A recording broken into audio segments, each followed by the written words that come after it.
session of the November 4th Johnston County Board of Commissioners to order. Welcome those who are here with us this evening, both in person and watching on YouTube. This morning we opened with an invocation and a pledge, and so we will not repeat that this evening.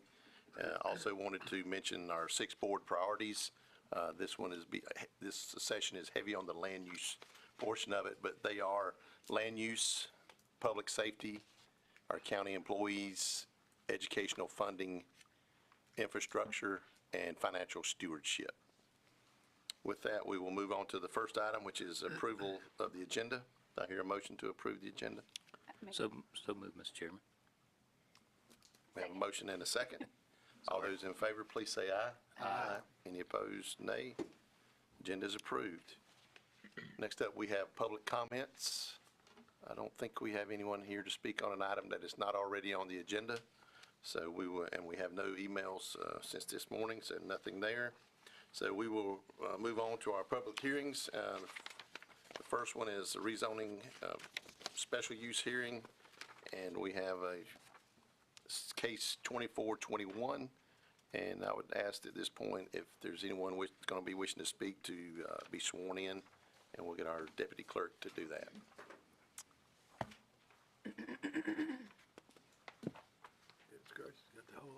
Yeah, I was going to say, that's it. Yeah. Do you swear that the testimony you're about to give before this hearing is the truth, the whole truth, and nothing but the truth, so help you God?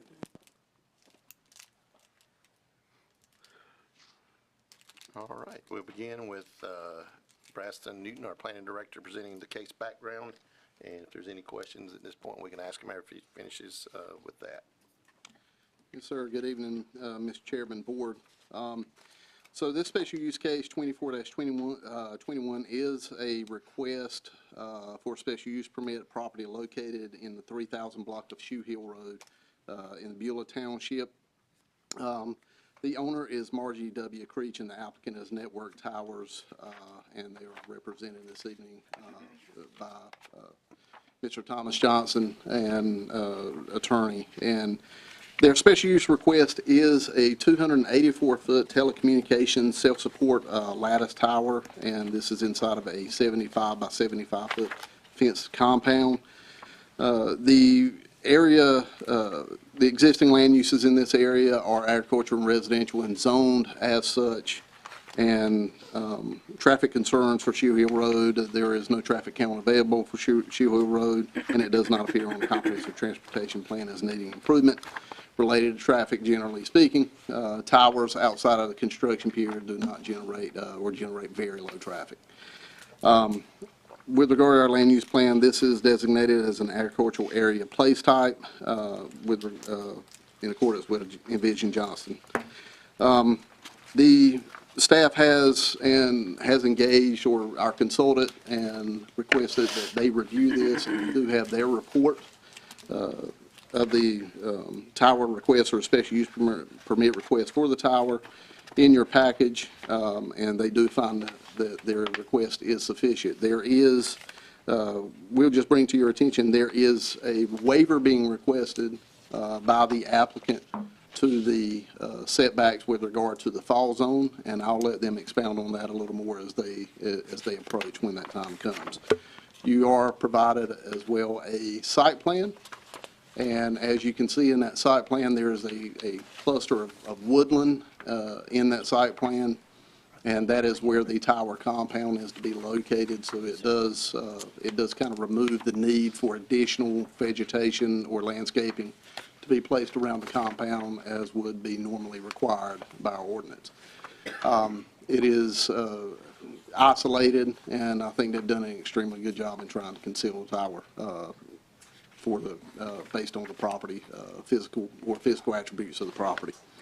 I'll be glad to answer any questions you may have with regard to staff's report. All right, any questions for Mr. Newton? I did have one question. So the staff recommendation, wait a minute, hang on one second. Make sure I was on the right first page here. So the staff recommendation is denial. Our staff recommendation is denial because we don't have the authority to permit the waiver. So they have asked for a waiver with regard to the setbacks and the fall zone. So we leave that to the board. Okay. Generally speaking, there's no other issues. All right, thank you. Yes, sir. All right, and now I would ask that the applicant come forward and present their case.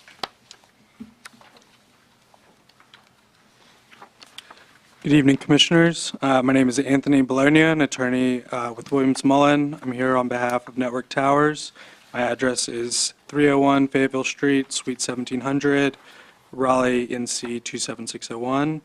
I'd like to ask that our application and the supporting documentation be admitted into evidence in support of the special use permit. We agree to all conditions of the special use permit except for number 6, which relates to monopole towers, similar to that which was in the last staff report when we were here last. I'd like to go through our PowerPoint and give some high-level points about the application. So again, the zoning request is for a 284-foot, it's 280 feet with a 4-foot lightning rod, self-support lattice tower on Shoe Hill Road, which is in the northernmost part of the county. The anchor tenant is Verizon Wireless. Here's an aerial. So the need for the proposed facility is to help those living in the Beulahtown region and those traveling on Shoe Hill Road. The benefits are to improve overall quality of life, provide students access to online educational opportunities, allow employees to work from home, provide the infrastructure necessary for other wireless carriers to expand their networks.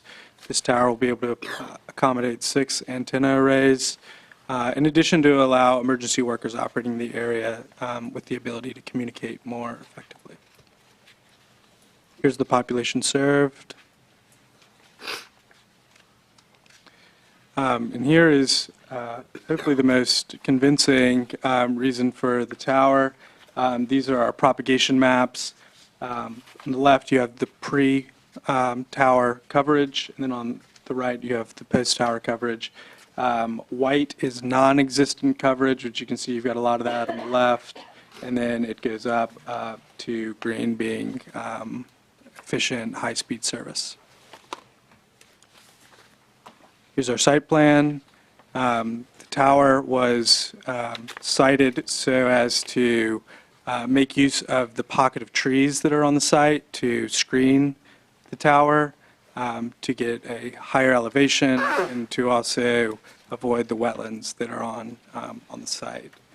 We're 486 feet roughly from the nearest residential dwelling, and then roughly 302 feet from Shoe Hill Road. Similar to what we just discussed, in moving the site, we decreased the tower height by 20% or 20 feet, decreased the access road and land disturbance by 710 feet, and we were able to use the pocket of wooded of trees on the site to screen the base of the tower. Here's an elevation showing the tower. And so our waiver requests are they're two-part. They're to reduce the setback from property lines. The tower will have a fall zone radius of 150 feet. So we've asked that the setback be reduced to that. And then also that the landowner in the future be able to develop a dwelling outside of the reduced fall zone, but lower than the original setback of the tower, and that was roughly 312 feet. So we just asked that the tower, the landowner in the future be able to build outside of the 150-foot radius, and rather than at the 312-foot radius, which is the height of the tower plus 10%, which is the setback in the ordinance. To make sure, so that's before it was going to fall over and now it's going to fall down? Pardon me? That's going from 300-something feet to the 150, the tower's going to fall down rather than fall over. So rather than tipping over, crisis engineering has really improved over the last couple of decades, and towers have a designed break point where rather than tipping over, they almost crumble on themselves like that. And so you really don't need the scope of land to accommodate in case the tower would fall, given engineering progress. All right, thank you. Yes, sir. And so I'd just like to go through the findings of fact under the special use permit. Finding of fact 1, we feel that the tower would increase public health, safety, and general welfare by improving voice and data usage in the surrounding area, particularly providing access to 911 coverage. That it complies with the Johnston County Land Development Code. This tower will comply with all regulations and standards generally applicable with the zoning district, which is AR. Additionally, the proposed use meets the requirements and design standards governing wireless telecommunications facilities. I'm going to skip number 3 and come right back. And the fourth finding of fact is that the proposed use conforms with the general plans for the physical development of the county's planning jurisdiction. And we feel that the proposed tower is a use that will be consistent with Johnston County General Plan for Development of the county. In today's society, reliable wireless service is a necessity for residents, students, businesses, emergency personnel. And then coming back to 3, that the tower is located, designed, and proposed to be operated so as to maintain or enhance the value of contiguous property. We feel that wireless cellular coverage in today's world is a public necessity, as is the primary form of communication for most people. And we've also got Michael Berkowitz, a North Carolina registered real estate appraiser, if you've got any questions about how the use would affect adjacent properties. Thank you, and please let me know if you have any questions. Mr. Chairman, I have a technical question. Do you have anybody here representing the tower, or can you answer my question? It has to do with the coverage area. Okay? I see the circle drawn here. I grew up in this area, got a lot of family over there, and they're in need of this kind of communication. I mean, on my farm where I grew up, you can't make a call, period. You might as well be in Timbuktu. But is that line hard and fast, or will you have decent coverage outside that line, but better coverage inside the line? Is that a good question? Tom, would you like to answer that? I'm Tom Johnston with the law firm of Williams Mullen. Maybe it's a for sure and a maybe. Yeah. Well, as you see, there's a lot of white area out there, and I see why they can't get a call. Yeah. Because it's white area, meaning there's no coverage. Obviously, in the center, you'll have the green area here that will cover the best and provide that in-building coverage. As you get into the yellows, it becomes in-vehicle and on-street. But it does cover those white areas in the area. Yeah. As you can see from those connecting towers that are in the area, it's pretty much going to cover. So there will be coverage now where there is none. That'd be welcome by those people over there. Yeah, and we've heard some comments with respect to that, just the need for service out there. And that's why we're doing it where we are and doing the height that we're doing, because it'll help cover a larger area. If a shorter tower just won't cover the area that needs to be covered. Good. Thank you. Oh, certainly.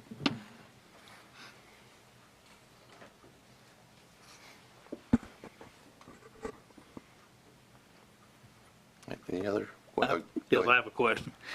Excuse me, the proposed waiver is for, to accommodate a future residential site, is that correct? In case that the landowner would like to develop a home or a dwelling outside of the 150 feet, as is, it would need to be outside of roughly a 312-foot radius. But to make better use of the site, the landowner is requesting that we have a reduction so that rather than the 312 feet, the radius be 150 feet, as that's the fall zone radius as well. Does that have any relationship to the property line? With respect to the property line, the tower, as where it's at, we will need a setback with relation to the property, the distance to the property lines, which is also roughly 150 feet. And so to accommodate the tower where it's at now, like we mentioned, to avoid the wetlands on the site, to get a higher elevation, and then also to make use of the existing wooded area on the site. Yes. It got into a part of the property where the property line's kind of squeezed a little bit, And so to make use of that area of the land, we'd need a setback reduction. Bill, were you asking about any future dwelling would still be subject to the setback of the highway, right? That, Yes, I was just curious as where this future building site may be relative to this radius. I think they were just looking for something relative to the tower itself. Okay. Yeah. All right. All right, any other questions? And did you say at the beginning there was one of the special use conditions that, and you said, did you say 6? Well, my 6 has to do with feed lines. Yes, sir. So 6 is regarding like antenna ports. That usually has to do with monopole towers, and this is a self-support lattice tower, which is open air. And so this generally doesn't apply to. Okay, so I think we've heard this in other previous cases. Yes, sir. Similar to All right, last all right. time. All right, I think that's it. Thank you all for your time. Thank you. Thank you. Is there anyone else wishing to speak? Yes, ma'am, please come forward. Good evening. Susan Raybold with Cityscape Consultants. It's a pleasure to be here this evening. I just wanted to speak a little bit more about the breakpoint. The ordinance does not have a definition for breakpoint, but we do work with a number of local governments that have a definition for breakpoint, and they incorporate breakpoint into their zoning code. So when we were looking at this application, we took that experience into account as we reviewed it. And we found that the proposed information that they provided showed an appropriate breakpoint location on that tower, and they did meet the definition of what you would typically use for breakpoint. I just want to mention that should you go with using the breakpoint technology, we do recommend that they provide, at time of building permit, to provide a full structural analysis that shows the breakpoint on that tower so that it can be demonstrated that it's been developed by a North Carolina PE, confirming that that breakpoint location matches, excuse me, I'm getting over a bug, matches what they provided in their application for the permit at this point in time. I have a question. The attorney mentioned earlier that that the technology had progressed quite a bit in the last 10 years having to do with this. Has there been any history of failures prompted by the designated breakpoint? Not to my knowledge. You know what I'm saying? I do, but not Okay. to my knowledge. I'm not aware of any that, even though there is that designated weak point for in a catastrophic event for it to fold on itself, I'm not aware of any. None of our clients, and we've been using breakpoint longer than 10 years. So it doesn't compromise the integrity of the tower? No, sir, it Good. does not. Good, thank you. And I just wanted to mention also about the propagation. This proposed site is being, the launch tenant is Verizon. So I just want to point out that if you're a Verizon subscriber, you'll appreciate that change in the propagation coverage. Just didn't want to mislead anybody. Hopefully in the near future, you'd have other providers going on that tower, but didn't want to have any false expectations if you're not a Verizon subscriber. Right. And I'm not touting Verizon, I'm just saying what's in their application. Yeah. Fair. Thank you. Thank you. All right. Just want to say we agree to the condition that we would provide a structural design report at the time of permitting.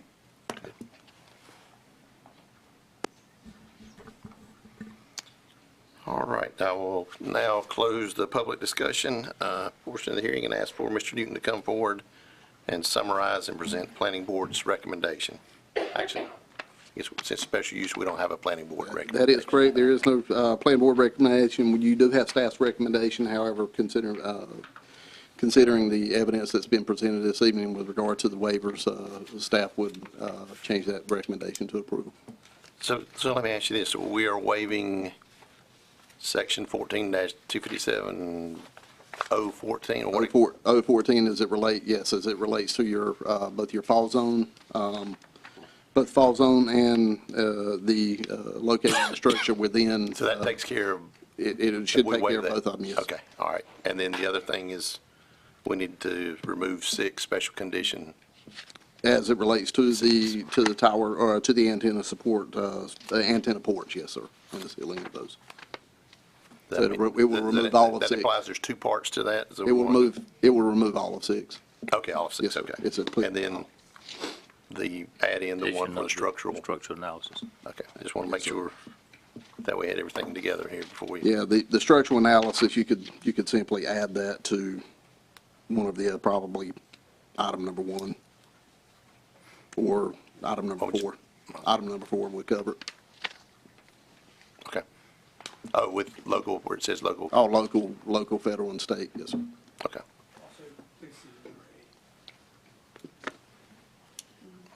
Even better. Structural analysis. Even better. Good. All right. Any questions for Bryson? All right, I will close the special use hearing and turn it over to the board for discussion or a motion. Well, we can have discussion after the motion. Mr. Chairman, I move that we approve based on findings of fact and special use conditions, I move for approval of the special use permit. Is that what we've got here? Second. With the deletion of section 6 and adding to number 8. It looks like it's already in there. Yeah, 8 is in there, yeah. Okay. So we've got that. And we need to grant the waiver. Yeah, with Yeah. the waiver. Okay. All right, so I think we have all that in there. We have a motion. Second. All right, we have a second. Any other discussion? All right, all those in favor of the motion, please say aye. Aye. Any opposed, nay? Motion carries. All right. Thank you, Thank gentlemen. you.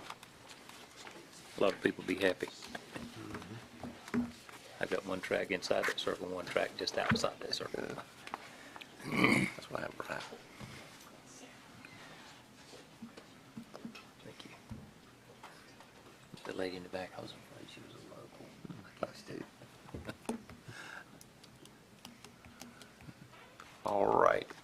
Next up is case 2422, and I do not see the applicant. Yes, sir. I do Present. believe the applicant is not present. I did check in the quarter where the applicant is not present. So we would, staff's recommendation is to table the item until your next regular meeting, Okay. Any- or in December. Okay. We would do that. You don't know if it's going to slow anything down that they've got planned out there, do you? I don't know, but they're not here to let us know, so that's, That's right. In my very humble opinion, having seen the site plan for the expansion of Novo, it does not appear it will slow anything down. I think this is more for future Yeah. future use, and they will have another small parcel that will most likely come before us as well in Berry. okay. All right, then that brings us to manager reports and comments. All right, board reports and comments. Mr. Smith? Mr. Stevens? Stovall? None. And I don't have any, so I'll entertain a motion to adjourn. Second. All in favor? Aye. We are I'm just adjourned. tickled to get a tower out there in Shoe Hill, man.